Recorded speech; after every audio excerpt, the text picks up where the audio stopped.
సన్యాసిగా మారే శిక్షణ పొందడానికి ఒకతను మఠంలో చేరాడు. ఆ మఠంలో ఒక రూల్ ఉంటుంది. సంవత్సరం అంతా ఎవ్వరూ ఏదీ మాట్లాడకూడదు, పూర్తిగా మౌనం పాటించాలి. సంవత్సరం ఎండింగ్లో ఒకే ఒక అవకాశం దొరుకుతుంది ఎక్కడైతే వాళ్ళు రెండు శబ్దాలు మాట్లాడగలరు. సంవత్సరం అంతా ఇతను ఏం మాట్లాడాలి ఆ 2 ముక్కలు అని చాలా ఆలోచించాడు. ఫైనలీ ఆ టైం వచ్చింది. నువ్వు మాట్లాడాలనుకున్న 2 ముక్కలు ఏంటి అని అడిగితే అతను తిండి బాలేదు అని అన్నాడు.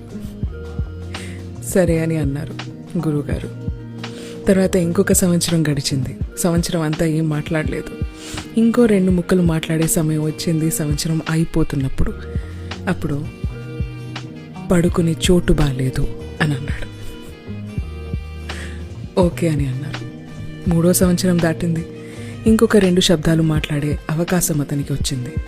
గురువుగారి దగ్గరికి వెళ్ళి నిరాశతో నా వల్ల ఇంకా కాదు అని అన్నాడు. గురువుగారు, నాకు ముందు నుంచి తెలుసు, ఇంటికి వెళ్ళిపోనన్నారు. మీకెలా ముందు నుంచి తెలుసు అని అడిగాడు అబ్బాయి.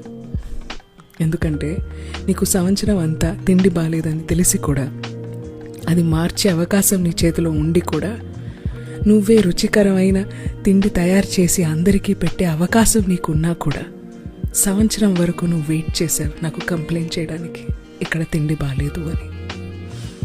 పడుకునే చోటు కూడా నువ్వు సెట్ చేసుకోవచ్చు, కానీ నువ్వు సంవత్సరం వెయిట్ చేసావు కంప్లైంట్ చేయడానికి అని చెప్పాడు.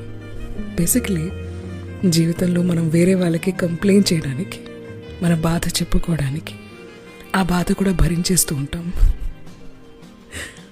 సో భరించాల్సిన అవసరం లేదు.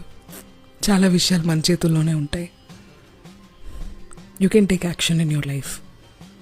కంప్లైంట్ చేద్దామని బాధని భరించేవాళ్ళు జీవితంలో సన్యాసులు కాదు కదా, మనుషులుగా కూడా బ్రతకలేరు. చిన్న కథ నచ్చిందా?